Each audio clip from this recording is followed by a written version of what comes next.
Welcome back. This is Mark Williams of Team Footprints. We're here with another installment of our the Mecca podcast. I'm here luckily with a young man who's actually been an inspiration for many within New York City culture. Tyrone Grant is to my immediate left, and he's going to talk to you guys about what he's been doing, what he has done, and what he plans to do in the future as far as affecting the New York City basketball culture, but also more importantly the culture as a whole. Welcome to our podcast, Mr. Grant. How are you? Thanks for having me, brother. Thank you. Appreciate being here. Looking forward to this conversation. Oh, okay. Okay. We're here with Ty, like I mentioned, and Ty, you're a New York City bred basketball player. You want to tell the world about your experiences about basketball and how that has led you to where you are right now? Yeah, New York. Being from New York, man, it kind of prepared me for the world. Mm-hmm. My adventures throughout the world. First, growing up in Brooklyn, it was a dog fight to play basketball. Mm-hmm. Even in the regular pickup games in the park. That evolved into me finally figuring out that I liked basketball, going to Grady High School. Mm-hmm. Competing at Grady High School, and Grady was really good. Mm-hmm. Also playing with Riverside Church, mm-hmm. Winning a national championship. One of the few Riverside Church. I always say my team was maybe the less talented, but the best team Riverside Church ever had. Mm-hmm. When we won the national champion back in probably like '94, before all this other extra nonsense, when basketball, where you actually had to be good on the court, mm-hmm. not on the YouTube channel or something, mm-hmm. like that. Mm-hmm. And we competed hard. Everybody from my team was probably pretty much a blue-collar player, except for Richard Parker, who was like the man at the time before mm-hmm. his situation. But we had a real good run. That led me to St. John's University. Mm-hmm. Great experience with the team. Again, I wasn't that serious about basketball up until probably like my junior year. But St. John's is great, man. St. John's, I had no intentions of leaving New York. I was a stubborn kid, mm-hmm. originally from Barbados, but grew up in Brooklyn. I had to be around Brooklyn and New York madness. Mm-hmm. You thrived in that. You like that? Yeah. I like the shit talking. I like all them fuckers coming to the games. Mm-hmm. And I actually used to like pissing neighborhoods off, mm-hmm. like going to different neighborhoods and talking my shit, mm-hmm. and that's what I was notorious for up until I stopped playing, man. St. John's led to a contract with the Charlotte Hornets. Charlotte then led to a very, very fun and lucrative career in Europe, playing mm-hmm. for some of those top teams, the top European teams, and still living over there to mm-hmm. this day. So basketball, man, the game of basketball did a lot for me, but it also prepared me for what I'm doing now with my company, which is Team First Inc. Just prepared me for that and going through the ups and downs of having a company and being the face of the company. Mm-hmm. And, basketball itself prepared me for that. Now, do you think that, because you're from the quote-unquote golden era of basketball, and we're going to touch upon Team First Inc. Moving forward, but you're from the golden era of basketball. If you were to compare the eras in which we're currently in and yesteryear, and even go back even further from stories that you've heard, what is lacking in today's game compared to years past? I mean, we talk about eras. I truly believe that each era, the next era is supposed to be better than the last. Mm-hmm. I don't know what the fuck happened in New York City. Mm-hmm. But actually I have my opinion about that, and we'll go into that. But I remember coming up and always wanting to compete with the other era. Mm-hmm. All right? That could be guys who were in college, that could be the guys who were professionals, mm-hmm. but that could be the guys who were just really good playing in the park. Mm-hmm. That was always my motivation, that if I can compete and play against them, I can fuck everybody else up. You know what I'm saying? And I had that opportunity. I used to get that opportunity at St. John's summer runs, mm-hmm. where all the pros is, be there. And if you lost, you had to wait. If you lose, you had to wait about 4 games to compete again. And that was a way of me proving not only to others but to myself I can play ball. Mm-hmm. I wasn't fortunate enough to score 30 points on RIP Anthony Mason and then posted it on Facebook, and then everybody telling me I'm gonna be a lottery pick. You know what I'm saying? I didn't have that. I didn't have this new thing of these guys coming up with these names and these these fads and thinking just because you're part of a fad that you pro-ready. It wasn't that type of attention or pressure to have this false sense of who I was. It was always on the court. Right. You had to hoop. Right. You know what I'm saying? If the Daily News or the New York Post said that, Lincoln versus Grady, Stephon playing, Jamel Thomas playing, Tyrone Grant playing, I knew I had to show up. Right.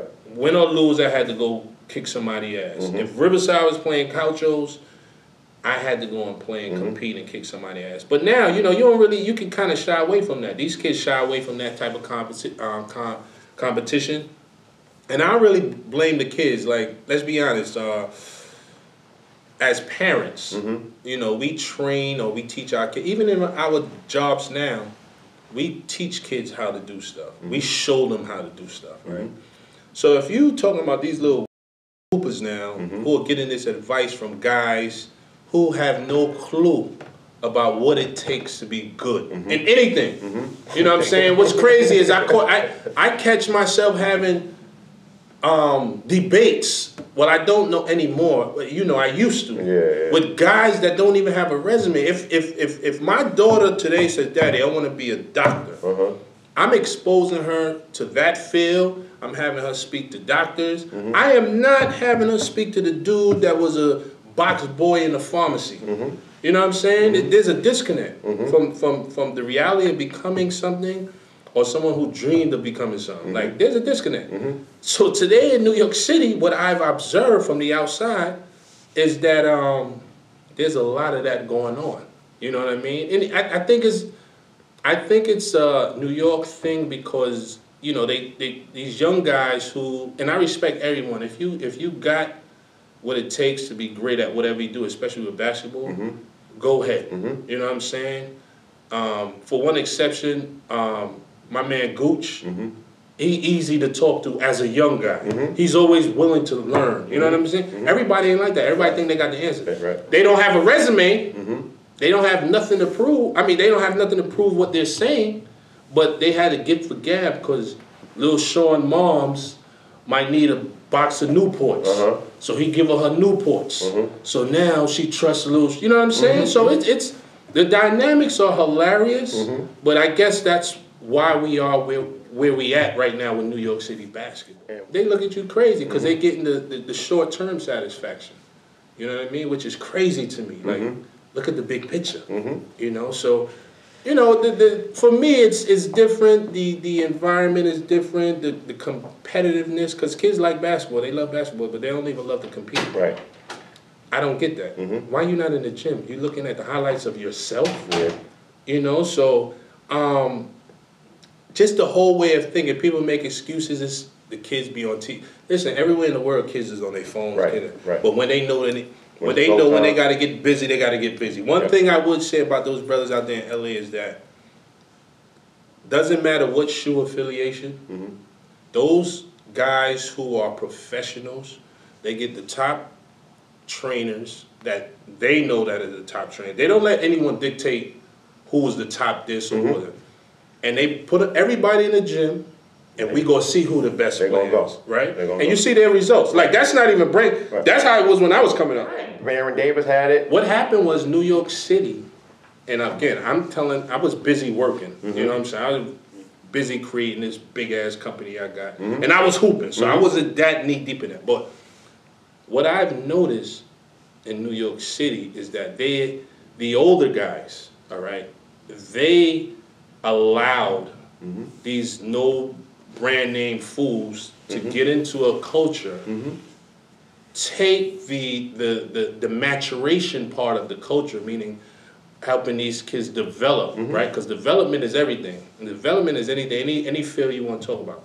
And what they've done is they pump them with the gas, tell them how great they are, and the kids forgot how to continuously develop. You're not developed at 15. You're not developed at 14, right? So there's different levels. Like, when I was coming up, I remember being 16, and for some reason, God bless the dead, I couldn't make a layup over Conrad McRae. What motivated me at night? Let me work on my shit so I can get this shit high so I can lay his big ass. Right. You know what I'm saying? Like that's the motivation. You know, me and him are not this. We were not the same. Right. You know, and I knew that. So if I could get this over Conrad, I know the other pros ain't blocking my shit. Right. These kids now, they do a fucking little fucking jelly, whatever the fuck that is, a layup over little Sean that's 5'2", and it's cute, and you catch it on camera. I'm going to the league.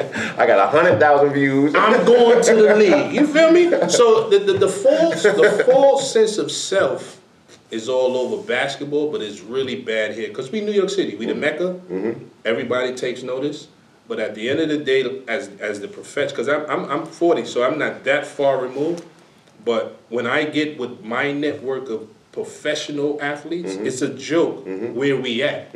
And it's not a slap on the face of the younger generation. It should be motivation, right? If I'm telling you, yo, we ain't shit. Y'all going crazy because one kid go to Kentucky. But what the fuck happened to the other fucking 30 kids? Like my high school class, like, my high school team, we had 7 Division I players on one high school team, and we was not the best fucking high school team in New York. Think about that. We had 7 Division I high school players on my high school team. Fucking was not the #1 ranked team in New York. Who was #1? Lincoln. Steph. Oh, that's Steph. Yeah. You know what I'm saying? Lincoln or fucking one of them Catholic schools. But again, my point is that dudes came to the school to compete. Yep. Everybody working, because it's all about hard work. Let's not forget that. Hard work, everybody's working, and they're competing. All right, I had to practice every day against a guy who went to on one of them HSBC schools, and it was hard. He didn't give me shit. It prepared me for the next level, right? These kids don't do that. They go make fucking these little 15-second layup videos and all this corny shit and forget the work. So then what happens is they go to the next level. They go to college. They have bad working habits. They got to sit. That layup shit don't work. You got to sit. Where are all the other fake resume having guys then? They dick in the dirt. Again, they back at that stage. So, you know, the process of being great is kind of distorted, where that these kids don't really even know how that is, you know. And again, basketball is not everything. It's a fun activity that can become a profession, right? And a lot of these people lose that. Plus, now is the money involved. Now the money involved. But let me share something with everybody. There's a lot of money involved in youth basketball. It ain't nowhere close to fucking youth tennis. Just want to put that out there, sir. And you talk about somebody, I got a little bread. I've seen this shit live and direct. It ain't even fucking close. Speaking of the profession, which led you to overseas, how was that experience in New York helped you in Europe? Because you did a long stint in Europe. I had a good run. Playing in Italy, Spain, and Greece. I had a good run.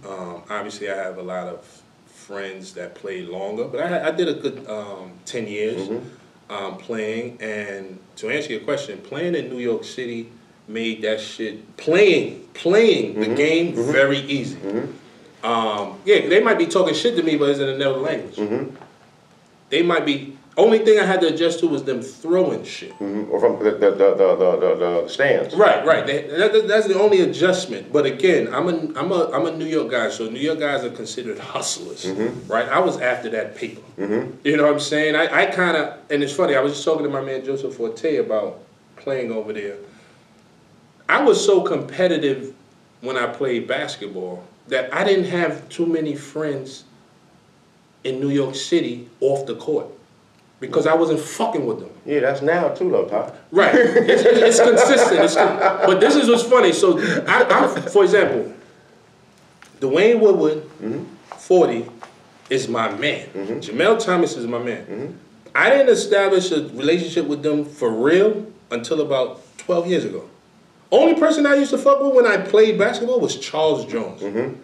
Everybody else, nah, son, you not my, like I'm so competitive, like I wasn't even thinking about like I grew up with people. Those are my friends. Fuck this basketball shit. You know right, what I mean? Right. But again, the competitive part of me, I just kept that shit building until like when I retired, I was like, you know, he's a nice guy. We could probably fucking hang out and go to the club. You feel me? Like it was different. But these kids don't even have that. My kids don't even have that. You know what I mean? So I'm not involved with basketball like I should be because I'm busy doing what I also love to do. But you know, working at Wings Academy with Coach Billy Turnage, that shit for me was dope. Now, if they had a nice budget for me, I'd probably do that more often. You know what I'm saying? But that's a volunteer thing. I appreciate it. I actually sponsor Wings now. Right. But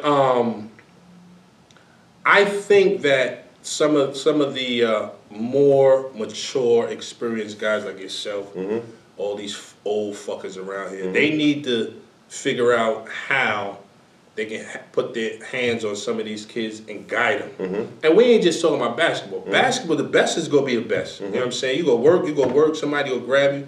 But get these little here that got these fucking 37-year-old park legends thinking that they go fucking still make the NBA. Like, seriously, this is ridiculous in New York City. You got guys who played in the park for 20 years trying to advise kids who are going through the process of becoming young professionals on and off the court.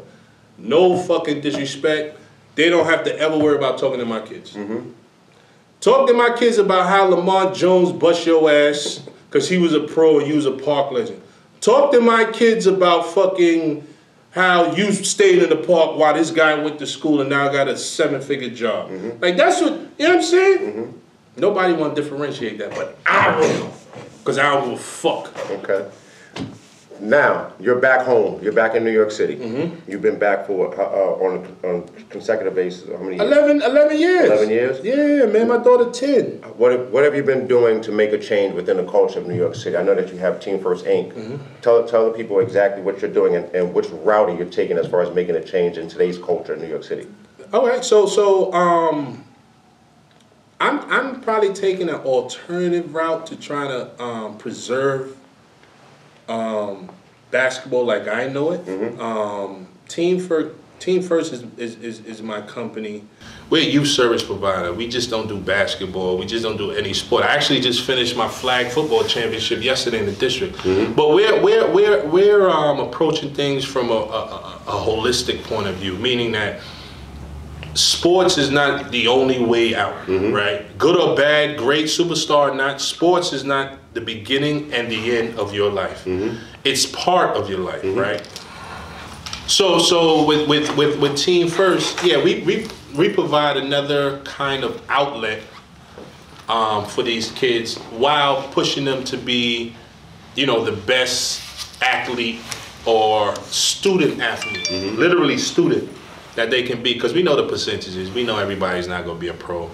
We know what it is, right? There's enough data that can show you that, you know, 95% of the kids probably won't even be in the business of sports when it's all said and done, right? So we're just giving them another outlet. We're not telling them you can't be the best you can be, but there's too much false hope out there. You know what I'm saying? And being in New York, you know, if you work hard enough, you may end up being one of the best players in New York just by working hard. Because these fuckers don't even work hard. That's a whole nother fucking conversation that pissed me off. How you don't work hard?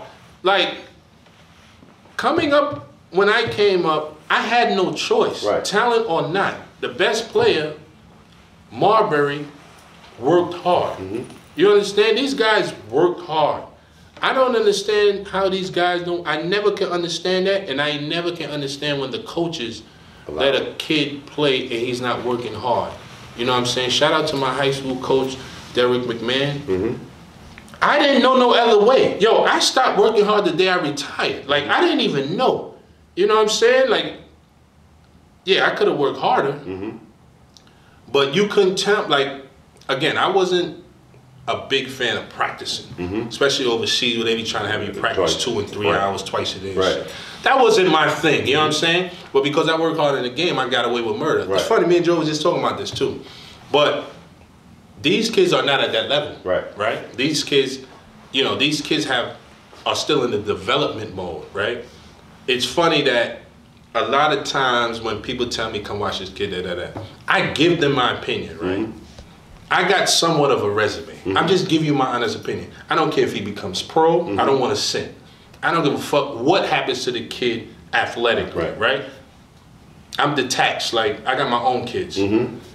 People really take what my opinion and try to kill me or use my opinion as motivation. Mm-hmm. So that's why sometimes when you see me, I gotta say, yo, the odds are none of these kids gonna be better than me. Right. You know what I'm saying? If you better than me, you was fucking good. Mm-hmm. And I wasn't even the best. Mm-hmm. You know what I mean? So there's levels to that. Some people like yourself would take that and be like, yo, you got a point. 95% of these guys running around, oh, he hating. I'm hating on what? I'm saying a fact. Mm-hmm. You know what I'm saying? I say this in my camp in Italy. Mm-hmm.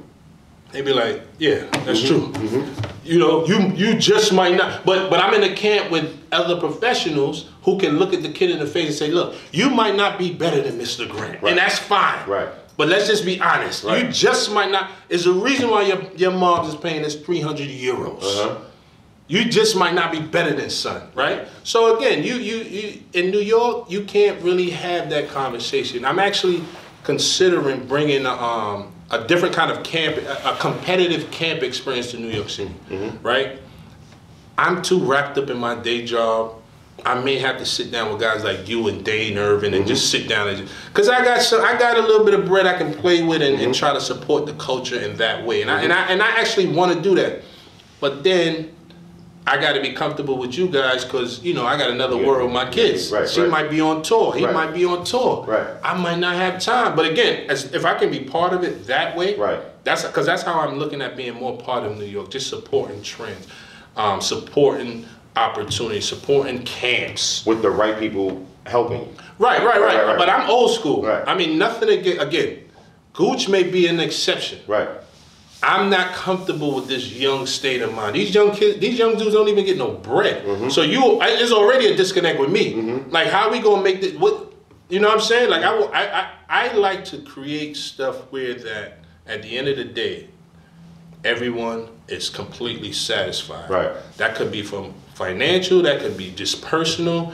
Satisfied with the growth of the kid. Like, that's what I'm about. You know what I'm saying? These kids want to be fucking. Tell these kids they're gonna be great tomorrow. And like, yo, it's a whole process. Right. So that's what I look at bringing going into the new year. And I look at some of these AAU program books. They not doing even close to what Team First is doing. So I be laughing when dudes be talking about the AAU program. I be like, yo, my executive director make more than your fucking AAU program by themselves. Uh-huh. But again, I have to establish. And I got to become comfortable in my day job before I be like, yo, let me take 300 and go and steal, because I got to steal everybody I want. Uh-huh. They ain't good programs. Shout out to all these programs. Shout out to my man Durham and all of them. They doing their thing. But I got to establish a budget so I can steal them and then bring back what we know. Mm-hmm. You know what I mean? So that's what I'm thinking. I'm thinking out loud too. Okay. A couple years ago, America. Because I know you go back and forth, Europe and America. The NBA draft had 11 of the top 30 players drafted were non-American. Uh-huh. And I think that you actually came out maybe like 3 years ago, but 4 years prior to that, you was like, yo, America's in trouble. America's in trouble. Because you're in Europe, can you talk about why America as a whole, not New York City, but I'm happy you bringing this up. Okay. All right? Because when you make this public, we can go back to that New York City group and look what I said, right? Mm-hmm. So traveling to Europe, I still used to go to games. Mm-hmm. I don't go to basketball games as much, but I got to go see some games. When you go to these games, and I did my thing in these countries, so I get treated well. Mm-hmm. But when you go to these games, there's a lane with scouts. Mm-hmm. 10 years ago, right, was it 12 years ago, you probably see 4 or 5 NBA people there. Not even gonna say 8 years ago, 20. 30 NBA officials there. Mm-hmm. So when you see these people at the games, as someone who plays sports, it's obvious. So we have this group, New York City, what is it, New York City basketball? Q&A. New York City Q&A. And I warned these guys, look, son, these fuckers don't work hard. They don't even really know how, they don't know how to train for individual instructions at the professional level. One of the main reasons is that they don't practice hard. They got these okay players that will kill the world for the opportunity because they ain't getting massaged. They not on fucking Snapchat and all this other stuff. Ty, you bugging. Nah, they better. I ain't talking about better or worse. I'm talking about, as a coach, do you want to deal with the kid, humble, work hard, come in here, want to just get better and win? Or you want to deal with the kid with 7 million likes, already think he the best thing in the world, and a little bit better than the other kid? So that's a decision these NBA personnel have to make, right? Draft comes.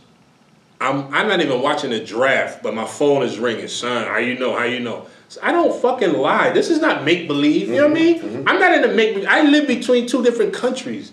You know what I'm saying?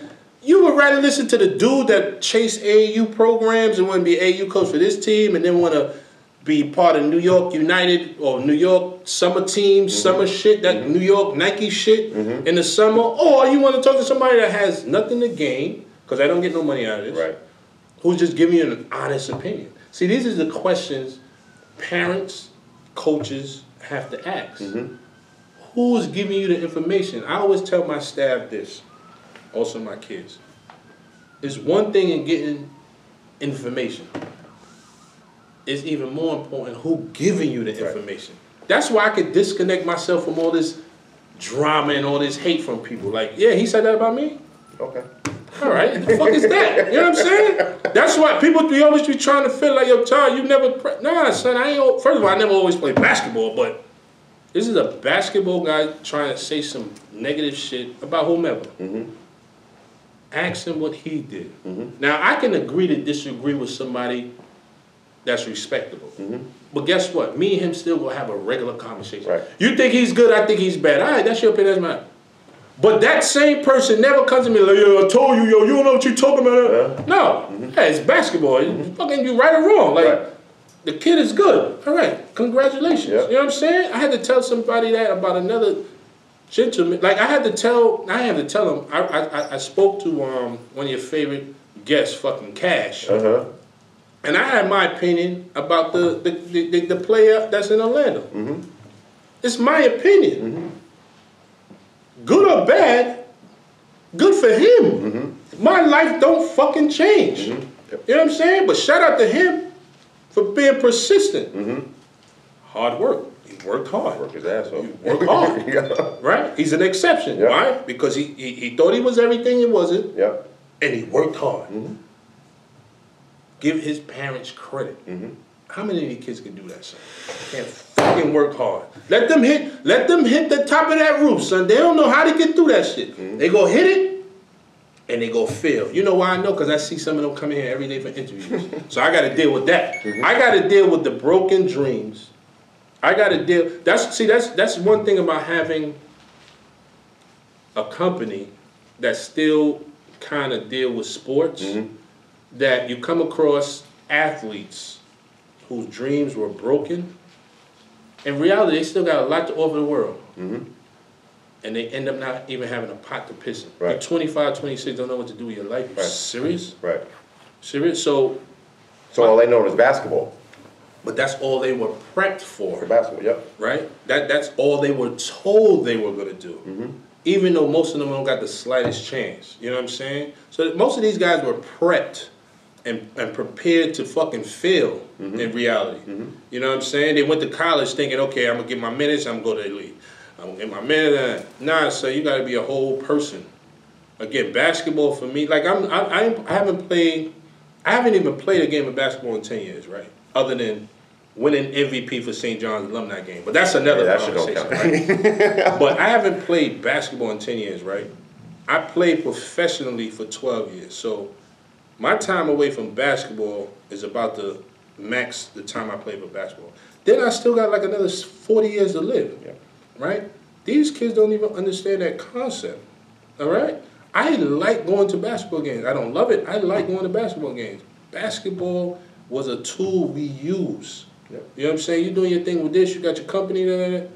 That's fine. But you can't be fucking lost in the storm at 24, 25 because you listen to Son and you had Facebook likes and like, son, I meet all types of people, son. Dude on his resume is talking about, yo, he put up a post and it had like 97,000 likes. Time out. On his resume. 20 seconds, 30 seconds, whatever. On his resume, he said I had a post that had 10,000, 20,000 I was an likes. influencer on Instagram with 97 likes on a highlight. This is what was on a resume. To get a job, a real job. I was an influencer. That's what's up, though. This is what we're dealing with. He had nothing else to give me.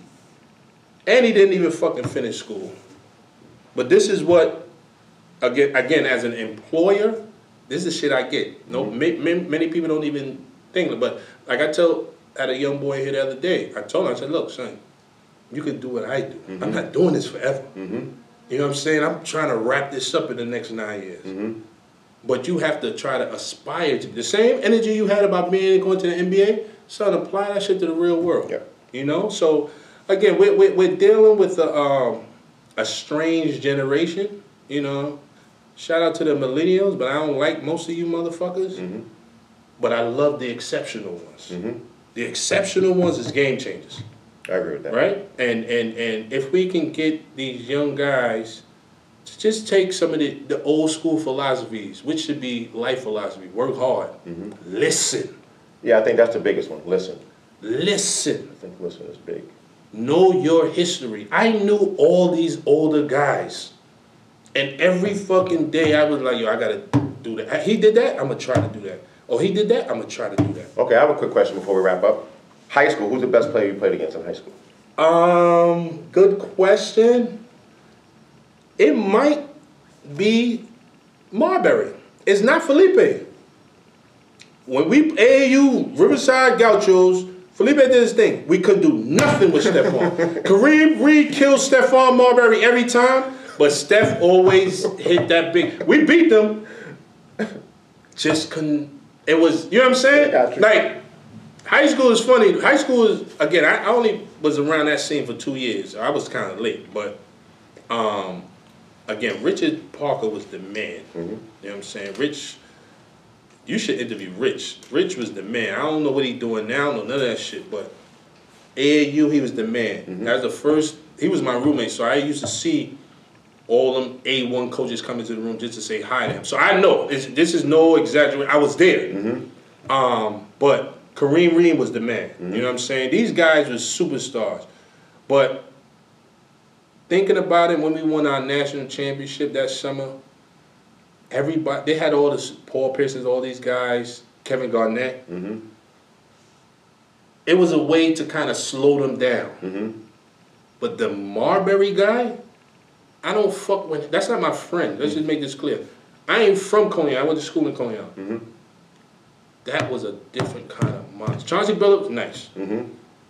When Wayne Turner was in high school, monster. Nice. You know what I'm saying? These guys were monsters. But there was a way. We had LeVar Folk, bullied them. All them guards, my man LeVar Folk, his fat ass now, bully these guys. The Marbury guy, though, annoying. Because I didn't fuck with him. I didn't fuck with Coney Island people. I went to school in Coney. I didn't fuck with them. I should be like, damn. Can't do nothing. That motherfucker good. He's just the extra shit. So for me, it was Marbury. College? Good question. You talking about in general or Who I played against? That you played against? Any position.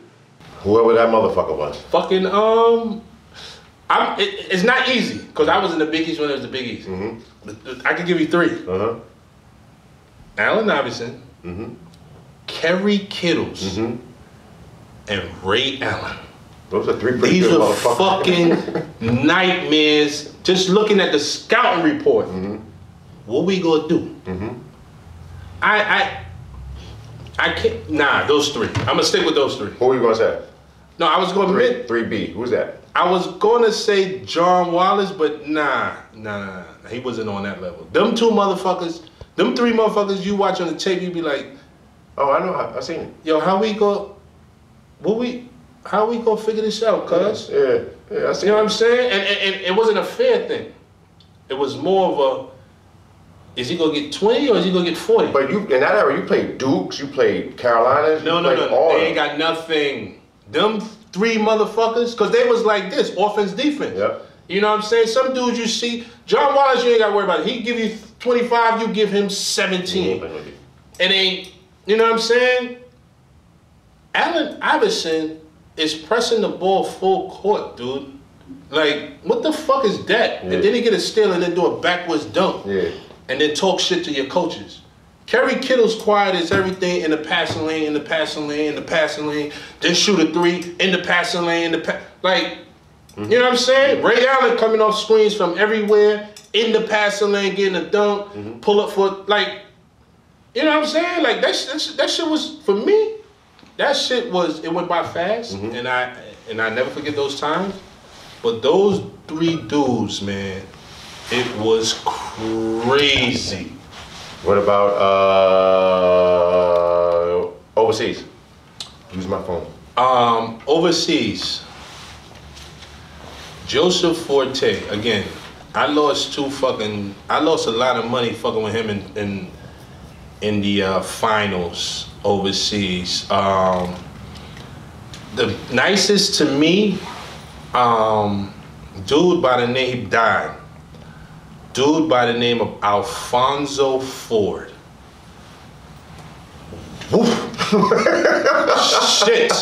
And so he was so good. You know, Europe, they usually don't name awards after American players, but if you win the MVP for the EuroLeague, it's the Alfonso Ford Award. Yo, all this is shine, Mark. My first year over there, I was an arrogant American kid. You know what I'm saying? He was in Italy. I think he was in Greece, playing for Peristeri back then. And I'm just watching the TV and I'm seeing him play. I'm like, damn, he killing. But he killing it against European dude. He ain't that fucking good. So this is different eras. This is the old Europe. There's only 2 Americans on the team. So. You know what I mean? This ain't this shit now where you got 7 Americans on the team and they fucking paying them $30,000. Like, this is shit different. Yeah. This is you getting paid. You getting mid to high 6 figures. You gotta perform. And this little dude, dribbling, fadeaway 3, all this shit. The next year, he was playing for Benetton Treviso. That's Italy, your shit. Yeah, and I was playing with Jamal Robinson and a nice little team. Man, this dude first play of the game, post up my point guard, drop step, bang that shit and hung on the rim. I said, oh shit, this is real. I'm talking about Mad Diesel, cross, fade. And he was from the States? Where was he from? He was from the States, from like Alabama or some shit. Country dude. Cross, 3, everything. Anything you want. It was 25. Anything you want. So for me, Alfonso Ford was probably the best European player was a guy by the name of they call him Super Mario, Italian dude. You know, he had his vices, but Mario Boni, I played with him for 2 years actually. Sturdy. Anything you want to do, 30. It was 30. Any way you want to look at it, was 30.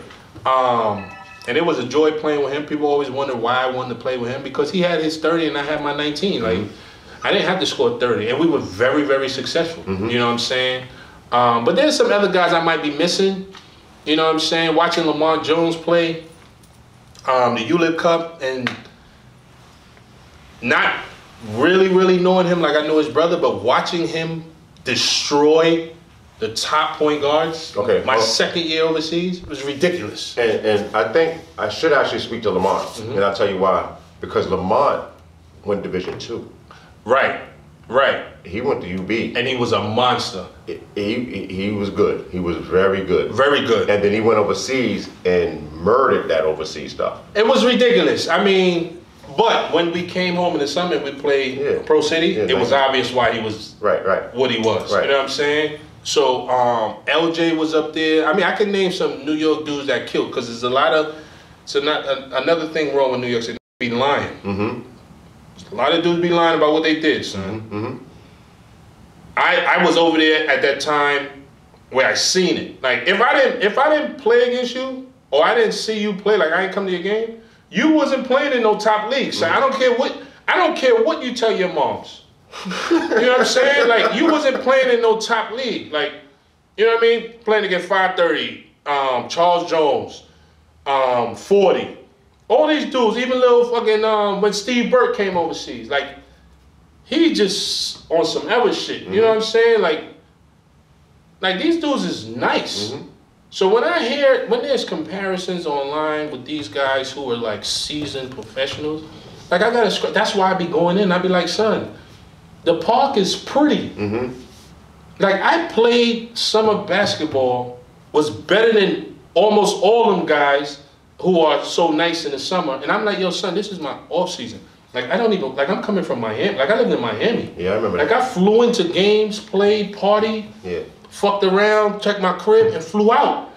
You guys was working out, trying to get a shot. Like, I'm like, yo, how much money I'm gonna make? Am I gonna get 70 a month, or I'm gonna get 96 a month? Like, this is my fucking, like, so when I hear these debates, and I see these debates, sometimes you gotta take a step back and say, maybe I lived different.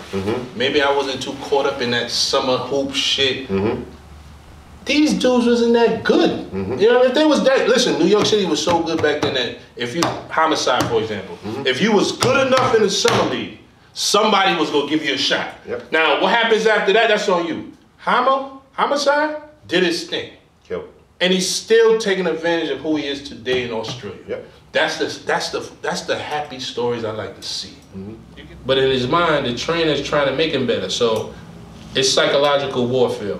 Nah, son, I'm too over that. I already know what this is. You know what I mean? So again, there's a lot of bullshit behind that, just like there's a lot of bullshit in regards to some of these trainers. But at the end of the day, it's easy. Put them in the gym, work fucking hard. If you want to get better, you find, because I tell people all the time, individual workout is everything. It depends who's giving you the instruction, right? Because everybody trying to say trainers, we don't need no trainer. Nah, you think you don't need no trainer? Okay. We don't play basketball like that no more in the gyms where you don't need a fucking trainer. Now, finding the right trainer is the issue, right? But it's really not, because if it's me, who fucking train good, son? I would ask my basketball colleagues, Mark, I know you're a trainer, but you booked up. Who's another trainer? Like, again, there's ways to, it's not hard, son. Dudes want to just fucking find Sean that be shooting in the fucking park all night. Get the fuck out of here, son. I'm not doing that. Son, I don't have these right. But again, it's up to the parents. These parents are delusional. You buy somebody a Newport's, pet moms think you liking some shit, buy a son a little fucking pair of Kyrie's or some shit. You know how this shit work. And these kids are souls. So do what y'all want to do. The best will survive. The others will fall and fail. They will write it on their resume. I have 10,000 likes. I had 10,000 likes. I'm an influence. Keyword influencer. Real talk. This is the world we live in, though, son. It's the real world we live in. I got nothing to say. I got nothing. But we're gonna wrap it up. I think we're at this camera now, right? The other one died.